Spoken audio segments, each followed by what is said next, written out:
Hello दोस्तों, मेरा नाम है डॉक्टर के एच चौगले और आज हम बात करने वाले हैं सायटिका के बारे में। सायटिका मतलब सायटिक नर्व जो लोअर बैक से लेकर पैर के निचले हिस्से तक ट्रैवल करती है। उस नर्व की वजह से जो पैर के अंदर दर्द होता है उसको सायटिका कहते हैं। सायटिका का जो दर्द होता है वो मिडिल एज के अंदर मतलब 30 साल से लेकर 50 साल तक की उम्र में शुरू होता है। उसके बाद ये दर्द धीरे धीरे करके कम होते जाता है। तो अभी हम बात करेंगे सायटिका के कारणों के बारे में। तो सबसे पहला कारण जो सायटिका का होता है उसके अंदर जो सायटिक नर्व का जो रूट है मतलब लोअर बैक से लेकर कि पैर के निचले हिस्से तक का जो रूट है, जिस रूट से सायटिका नर्व ट्रैवल करती है, उस रूट के अंदर सायटिका नर्व के ऊपर कोई प्रेशर आता है या किसी तरह का डैमेज अगर नर्व को होता है तो उसकी वजह से सायटिका का दर्द हो सकता है। दूसरी बात, स्लिप्ड डिस्क या फिर डिस्क हर्निएशन। अगर हर्निएटेड डिस्क है या फिर डिस्क प्रोलैप्स है तो उसकी वजह से सायटिका नर्व के ऊपर या फिर उसके रूट के ऊपर प्रेशर आने लगता है। उसके वजह से भी पेशेंट को सायटिका का दर्द होने लगता है। तीसरी बात, स्पाइनल स्टेनोसिस मतलब जो स्पाइनल कैनल रहता है उसका डायमीटर कम होने की वजह से नर्व के ऊपर प्रेशर बनने लगता है। उसकी वजह से भी पेशेंट को सायटिका का दर्द होने लगता है।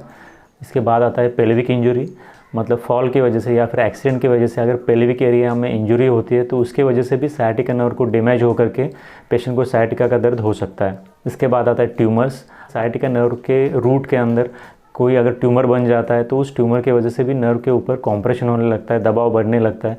उसकी वजह से भी सायटिका हो सकता है। इसके बाद आता है पायरिफॉर्मिस सिंड्रोम।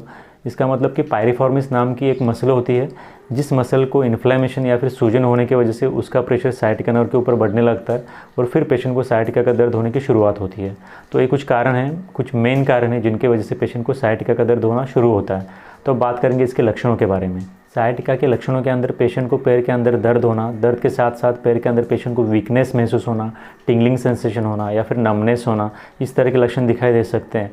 क्योंकि सायटिक नर्व जो लोअर बैक से लेकर पैर के निचले हिस्से तक ट्रैवल करती है वो सायटिक नर्व पैर के बहुत सारे मसल्स को भी इनर्वेट करती है या फिर बहुत सारे मसल्स को भी नर्व सप्लाई देती है। तो जिन जिन मसल्स को सायटिक नर्व सप्लाई देती है, अगर उन मसल्स के ऊपर एक्सटर्नली कोई टच होता है या फिर किसी प्रकार का स्पर्श होता है तो पेशेंट कोई सेंसेशन फील नहीं कर पाता। तो इस तरह से नमनेस या फिर वीकनेस पेशेंट को फील होने लगता है।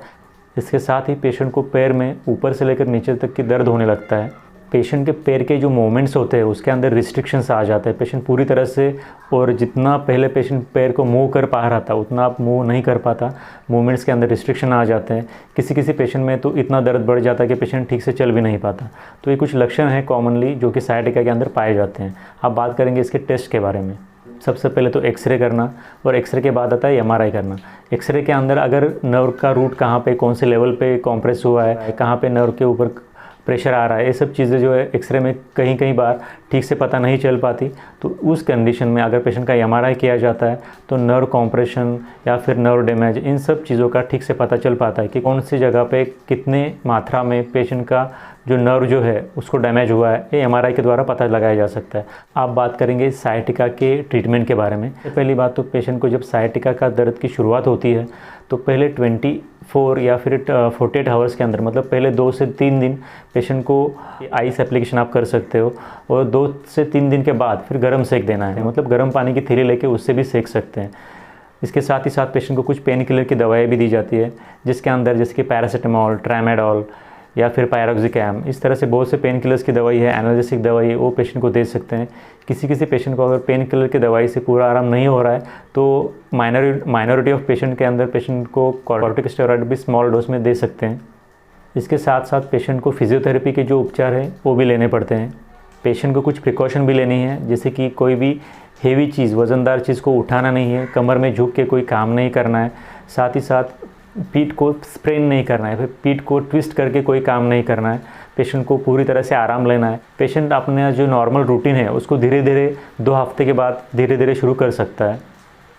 या फिर पेशेंट चल नहीं सकता, उठ नहीं सकता, पेशेंट को बहुत ही ज़्यादा दर्द होता है या फिर वीकनेस है या फिर नमनेस बहुत ज़्यादा बढ़ गई है, अगर ऐसा कुछ हो जाता है पेशेंट को तो उस कंडीशन में उस पेशेंट की सर्जरी करनी पड़ती है। अगर कोई भी पेशेंट ठीक से मेडिसिन लेता है और प्रॉपर रेस्ट लेता है तो ऐसे पेशेंट में मोस्ट ऑफ द पेशेंट्स में सायटिका का जो दर्द होता है वो अपने आप ही कम हो जाता है। तो आज हमने बात की सायटिका के बारे में। अगर आपको कोई डाउट्स हो, आपके कुछ सुझाव हो तो हमें ज़रूर बताएं। वीडियो को लाइक और शेयर ज़रूर करें। वीडियो को अंत तक देखने के लिए आप सभी का धन्यवाद।